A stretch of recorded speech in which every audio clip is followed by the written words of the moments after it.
Dan semuanya ini akan kita urus.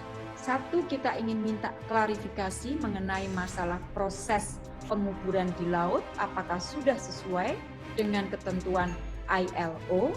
Yang kedua, kita akan minta agar hak-hak semuanya dipenuhi. Assalamualaikum warahmatullahi wabarakatuh. Halo sahabat dunia BNI, welcome back to my channel.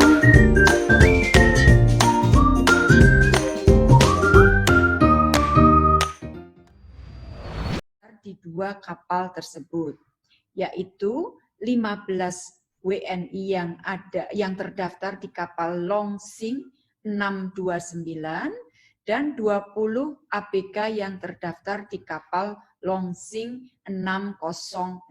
Jadi teman-teman, yang 35 itu terdaftar di Longsing 629 dan Longsing 606, tetapi keduanya itu diangkut oleh dua kapal lainnya, yaitu Longsing 605 dan Tianyu 8.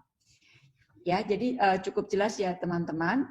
Jadi artinya 35 ABK WNI tersebut tidak terdaftar di kapal Longsing 605 dan Tianyu 8, dan mereka dianggap tidak sebagai ABK oleh otoritas pelabuhan di Busan, namun dihitung sebagai penumpang. Oke, nah teman-teman, 8 orang ABK yang terdaftar di kapal Longsing 605 dan 3 ABK di kapal Tianyu 8 saat ini telah dipulangkan ke Indonesia pada tanggal 24 April. Jadi sekali lagi, ABK yang bekerja di kapal Longsing 605, 8 jumlahnya, dan 3 ABK di Tianyu 8 telah kembali ke Indonesia pada tanggal 24 April 2020. Nah, 15 ABK yang terdaftar di kapal Longsing 629 dapat diturunkan dari kapal atas dasar kemanusiaan dan saat ini sedang dikarantina di salah satu hotel di Busan selama 14 hari. Selain itu, 20 ABK WNI yang terdaftar di kapal Longsing 602, 18 diantaranya telah kembali ke Indonesia pada tanggal 3 Mei 2020. Sisanya 2 masih berproses di imigrasi Korea untuk dipulangkan ke Indonesia. Nah, teman-teman, selain itu teman-teman, jadi itu tadi yang mengenai 46 ABK WNI, mudah-mudahan teman-teman jelas. Nah, dapat juga saya sampaikan bahwa pada tanggal 26 April, KBRI mendapatkan informasi bahwa satu WNI berinisial EP mengalami sakit. Setelah dihubungi ke kamarnya, yang bersangkutan mengaku telah sakit cukup lama, yaitu sesak napas dan batuk berdarah. Atas permintaan KBRI, pihak agen telah membawa yang bersangkutan ke Busan Medical Center untuk pengawasan. Namun demikian, pada tanggal 27 April pukul 06.50, Saudara EP dinyatakan meninggal di rumah sakit. Dari keterangan kematian Busan Medical Center, almarhum meninggal karena pneumonia. Saat ini KBRI dan Kemlu sedang mengurus rencana pemulangan jenazah almarhum. Jadi saudara EP yang meninggal ini adalah satu di antara 15 ABK yang bekerja di kapal Longxing 629. Nah, teman-teman, selain itu teman-teman, terdapat juga informasi. Jadi yang 46 sudah selesai ya teman-teman, keterangannya sudah selesai. Nanti kalau kurang jelas nanti saya ulangi lagi, tapi sementara saya akan lanjut ke poin yang lain.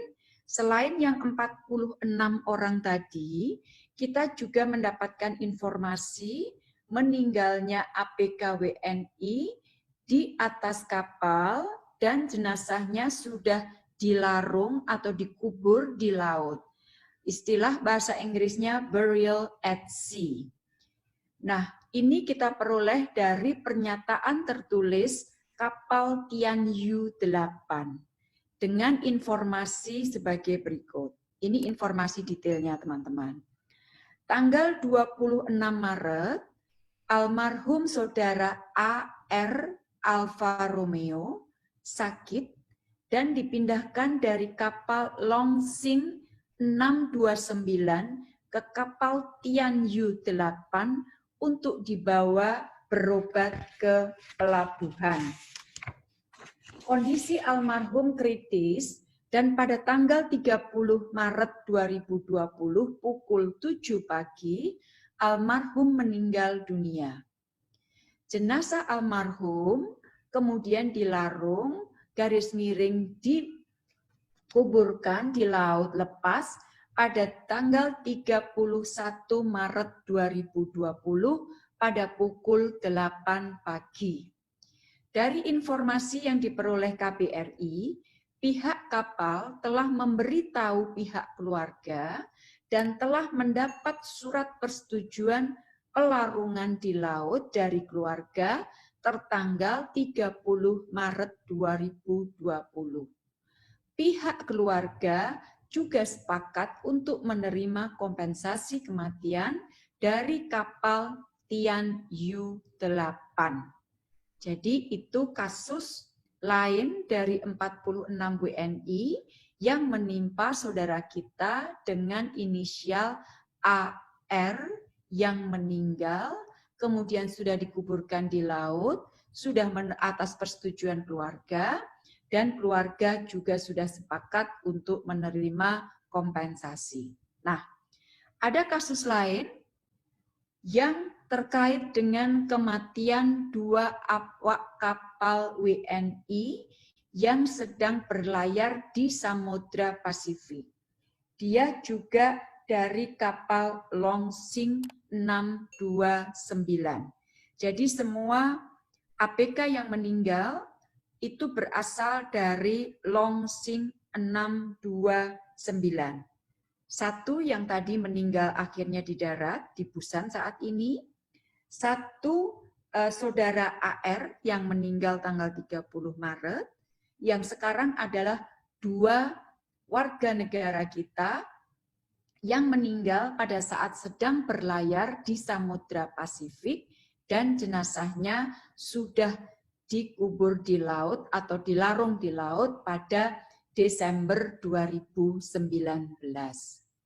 Keputusan pelarungan jenazah 2 orang ini diambil oleh kapten kapal karena kematian disebabkan oleh penyakit menular dan hal ini berdasarkan persetujuan awak kapal lainnya. Tentunya atas meninggalnya 4 orang saudara kita tersebut, saya atas nama pemerintah menyampaikan duka cita yang dalam atas meninggalnya saudara-saudara kita tersebut. Semoga Allah memberi tempat yang baik di sisinya. Nah, terkait dengan 2 WNI tersebut, yang terakhir teman-teman, KBRI Beijing juga telah menyampaikan nota diplomatik untuk meminta klarifikasi kembali atas kasus ini. Jadi yang saya sampaikan itu adalah informasi yang diperoleh dari pihak kapal. Berdasarkan informasi ini kemudian KBRI Beijing berusaha untuk mengirimkan nota diplomatik untuk meminta klarifikasi mengenai kasus ini. Nah, Nota diplomatik KBRI Beijing itu sudah dijawab oleh Kemlu RRT yang menjelaskan bahwa pelarungan atau burial at sea telah dilakukan sesuai praktek kelautan internasional untuk menjaga kesehatan para awak kapal lainnya sesuai dengan ketentuan ILO. Ini adalah jawaban dari Kemlu RRT. Kementerian Luar Negeri juga sudah menghubungi keluarga almarhum dan santunan kematian telah diberikan kepada pihak keluarga oleh pihak agen. Saat ini pemerintah masih bekerja terus untuk memastikan agar pemenuhan hak-hak awak kapal WNI tersebut dapat dipenuhi. Jadi sekali lagi kita masih bekerja untuk agar hak-hak para WNI yang sudah meninggal itu terutama dapat dipenuhi. Itu adalah kronologis yang merupakan bagian pertama dari briefing saya kali ini. Sekarang teman-teman saya ingin masuk ke bagian kedua, yaitu apa yang sudah dan sedang dilakukan oleh Kemlu dan perwakilan kita di luar negeri. Teman-teman, terkait penanganan awak kapal yang saat ini masih berada di Busan, jadi ada 15 kan teman-teman, 14 plus 1 yang meninggal. Langkah-langkah yang akan dilakukan adalah memfasilitasi kepulangan 14 awak kapal, dan kepulangan ini direncanakan akan dilakukan pada 8 Mei 2020, yang berarti besok.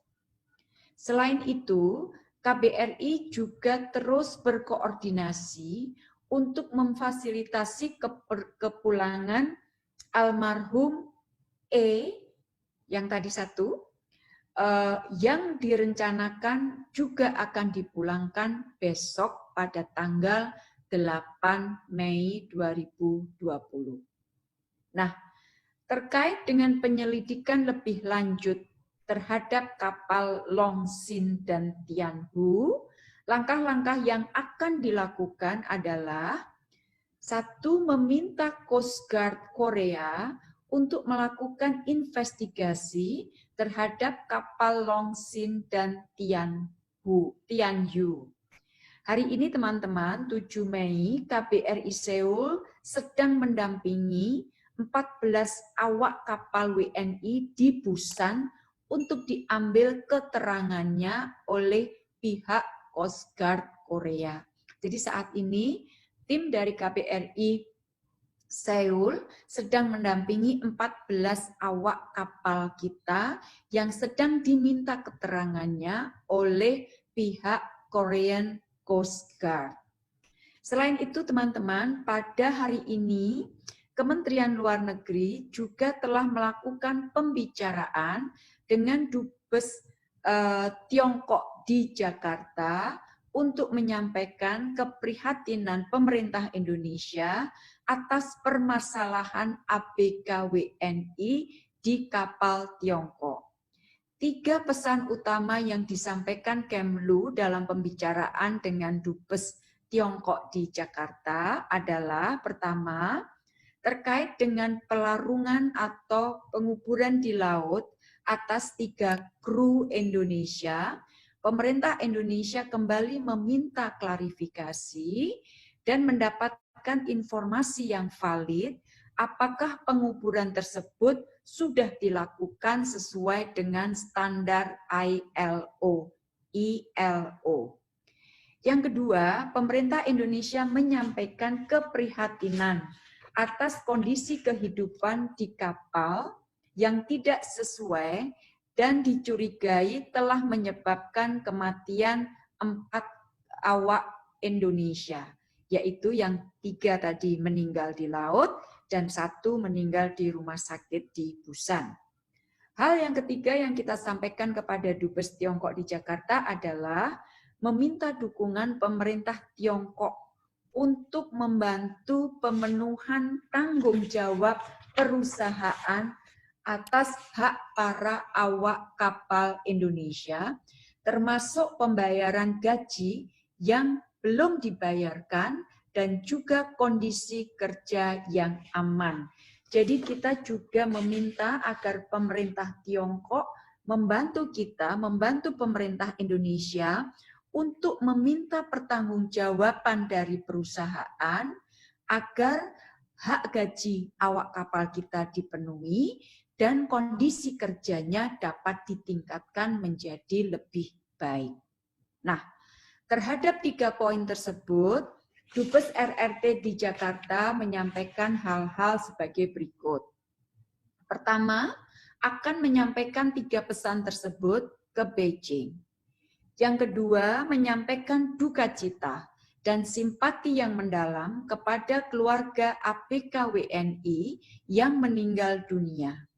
Yang ketiga, menyampaikan bahwa pemerintah RRT akan memastikan agar perusahaan RRT memiliki tanggung jawab untuk mematuhi hukum yang berlaku dan kontrak yang telah disepakati. Selain itu, komunikasi melalui jalur diplomatik baik di Jakarta maupun di Beijing juga akan terus dilakukan secara intensif. Jadi itu yang sedang dan telah dilakukan oleh Kemlu dan perwakilan Indonesia di luar negeri. Kemudian sekarang saya ingin masuk ke bagian akhir, yaitu mengenai ke depan apa yang akan dilakukan. Teman-teman, untuk penanganan kasus-kasus ini, masih ada beberapa hal yang akan kita urus dengan perusahaan. Dan kita akan meminta bantuan pemerintah RRT. Jadi ini sejalan dengan apa yang telah kita sampaikan kepada Dubes RRT siang ini. Yaitu pertama, kita akan meminta dilakukan penyelidikan lebih lanjut terhadap kapal-kapal yang terlibat dalam kasus ini, termasuk kondisi, situasi kerja, dan perlakuan kerja di kapal. Jadi kita akan meminta kepada otoritas RRT agar dilakukan penyelidikan. Nah, kemudian yang kedua, kita juga akan terus berusaha melakukan penyelidikan atau mendapatkan klarifikasi apakah penguburan di laut, burial at sea, sudah dilakukan sesuai standar dan ketentuan ILO. Nah, yang ketiga, jika dari penyelidikan terbukti terjadi pelanggaran, maka kita akan minta otoritas RRT agar dapat dilakukan penegakan hukum secara adil. Dan yang keempat yang akan kita lakukan adalah meminta agar hak-hak ketenaga kerjaan dipenuhi. Jadi ini yang ke depan akan kita lakukan terhadap kasus ini. Ini adalah memperkuat apa yang sudah kita sampaikan melalui Duta Besar RRT di Jakarta. Jadi teman-teman, kita tahu bahwa ABK kita yang bekerja pada kapal ikan long line ini memiliki resiko tinggi sesuai dengan jenis dan karakter pekerjaannya. Ini menyangkut sekali lagi yang bekerja di kapal ikan long line. Nah, ke depan tentunya perlindungan terhadap ABK yang bekerja pada kapal ikan long line ini harus diselesaikan mulai dari hulunya. Ini tentu harus kita lakukan berkoordinasi dengan instansi terkait di tanah air. Karena sekali lagi, pada saat masuk hulu, maka sudah menjadi kewenangan otoritas lain selain Kementerian Luar Negeri. Dan kita akan berkoordinasi dengan instansi KL lain yang bertanggung jawab di hulu untuk memperkuat perlindungan terhadap ABK yang bekerja di kapal ikan long line. Oleh karena itu, teman-teman, Kementerian Luar Negeri mengajak agar bisnis proses pengiriman ABK yang bekerja di kapal ikan longline dapat diperbaiki dengan memperkuat hak-hak dan perlindungan kepada ABK. Antara lain melalui upaya mendorong penyelesaian pembahasan peraturan pemerintah terhadap perlindungan awak kapal niaga dan awak kapal perikanan sebagaimana diamanatkan Undang-Undang Nomor 18 Tahun 2017 tentang perlindungan pekerja migran.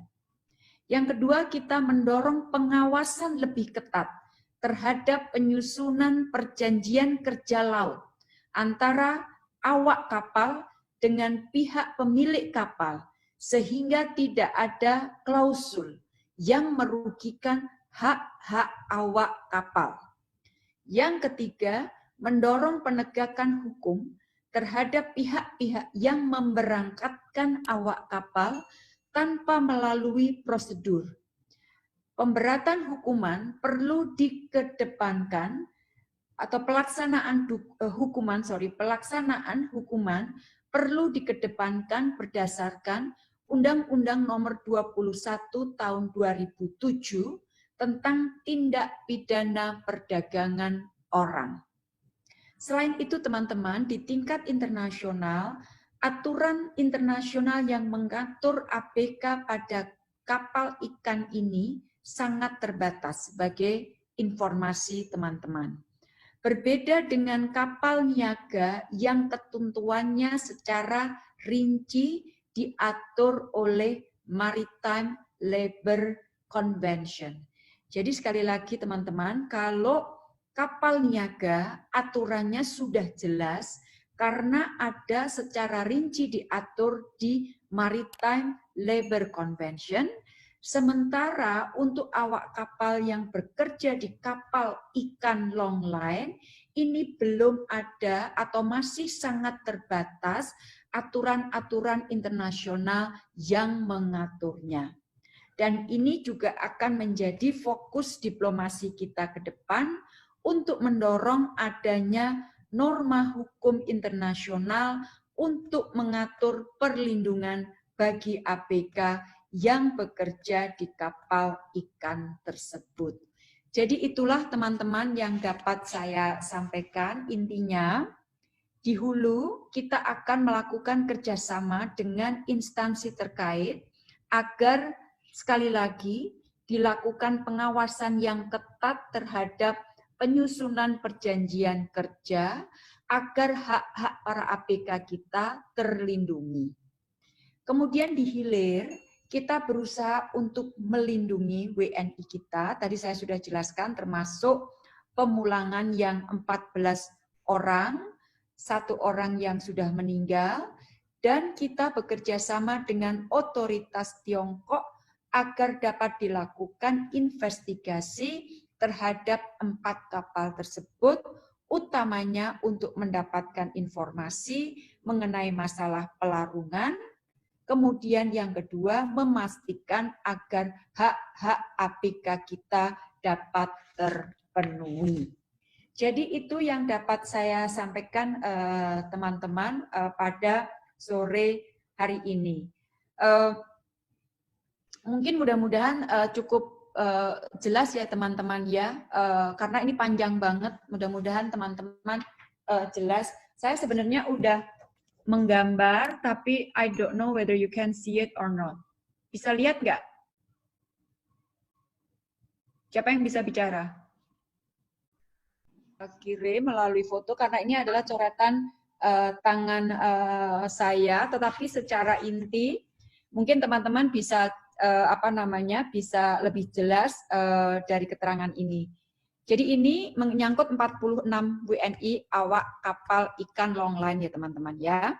46 itu 15 bekerja di Longsin 629, 15.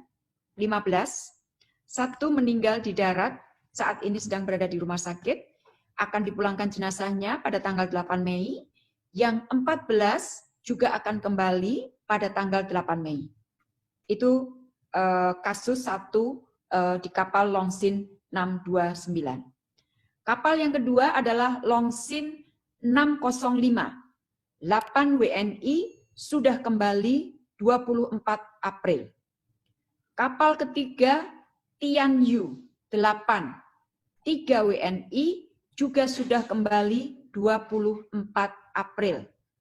Kapal keempat Longxing 606. Ada 20 WNI. 18 sudah pulang pada tanggal 3 Mei, sementara 2 lainnya masih di atas kapal yang sekarang berada di perairan Korea, dan setelah keimigrasian prosesnya selesai, mereka akan dipulangkan. Jadi itu 4 kapal. Nah, selain yang 46 tadi, ada 3 kasus kematian yang kemudian dikuburkan di laut, yaitu AR yang meninggal tanggal 30 Maret, dan ada 2 lagi yang meninggal. Nah, Ki. Oke, udah lihat ya? Enggak, aku enggak panik, Eno. Ya, udah. Oke. Jadi gini teman-teman, saya ingin menjelaskan 40 supaya teman-teman gampang untuk mengingat-ingat. Ini kita bicara 46 ABK WNI yang bekerja di 4 kapal Tiongkok, berbendera Tiongkok. Ya, ini perusahaan ya teman-teman ya, bukan punya negara. Nah, dari 4 ini yang nomor 1, kapal nomor 1 itu Longxing 629. Di situ ada 15 WNI. Semua sekarang sudah ada di darat, di Busan.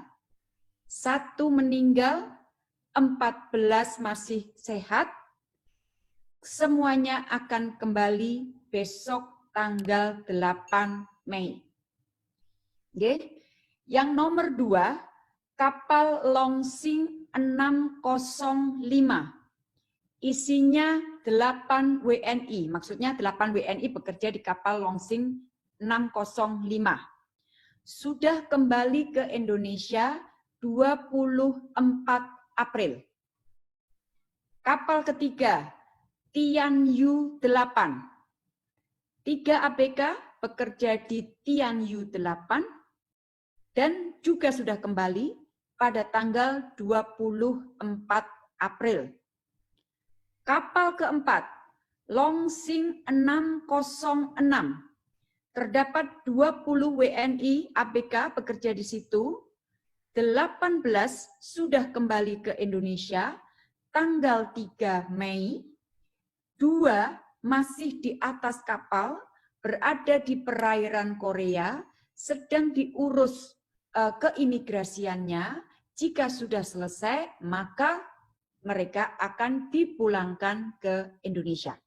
Oke, udah 4 itu kita singkirkan sekarang. Nah, ada lagi kasus 3 orang ABK WNI yang meninggal dunia dan kemudian dikubur atau dilarung di lautan, burial at sea. Yang pertama terjadi di tanggal 30 Maret, menyangkut 1 WNI ABK, sementara kasus yang kedua meninggal Desember, yaitu 2 orang WNI meninggalnya adalah di laut, di Samudra Pasifik.